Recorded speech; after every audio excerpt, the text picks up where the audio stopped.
আমরা দুজন মিলে যা ইনকাম করবো না, তাতে আমাদের সংসারটা খুব ভালোভাবে চলে যাবে। তুমি একবার ওর সাথে মন খুলে কথা বলে দেখো, তুমি নিজেই বুঝতে পারবে ও কেমন। আর ওর এই ছোট্ট একটা ভুলের জন্য ওকে জাজ করো না প্লিজ। বাবু তুই ওকে চিনিসই বা কতদিন? ওর পরিবার কেমন, ও কোথায় থাকে, ওর ব্যাকগ্রাউন্ডের ব্যাপারে তো আমরা কিছুই জানি না। মা আমি সব জানি, আমি নিজে ওর বাবা মার সাথে গিয়ে কথা বলেছি।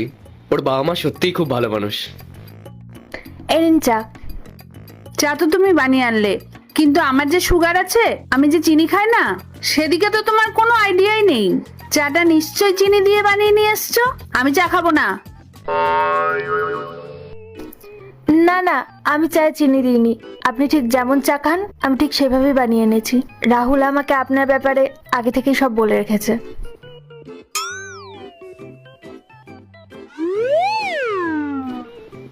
মা, স্নেহা খুব ভালো রান্না করে, একদম তেল মশলা ছাড়া, যেরকমটা তুমি পছন্দ করো।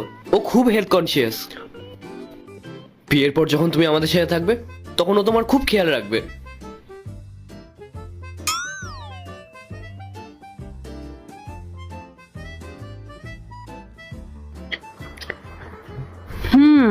চাটা তো সত্যি খুব ভালো বানিয়েছে। তা আগে কোনো হোটেলে কাজ করতো নাকি? মা, কি সব জাদা বলছো?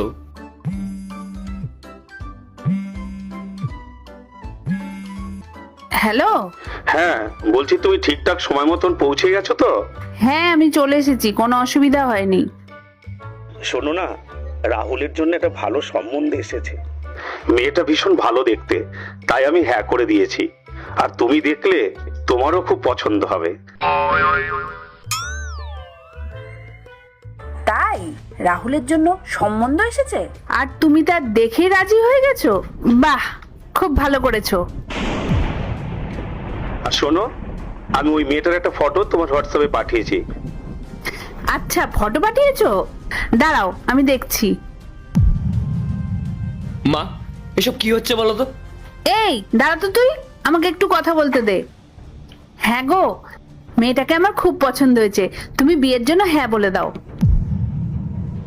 হ্যাঁ ঠিক আছে, আমি তো অলরেডি ওকে হ্যাঁ বলেই রেখেছিলাম।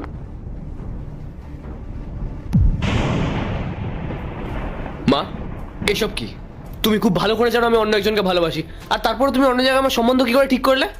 দেখো মা, আমি যেমন তোমাদেরকে রেসপেক্ট করি, সেরকম আমি স্নেহাকেও ভালোবাসি।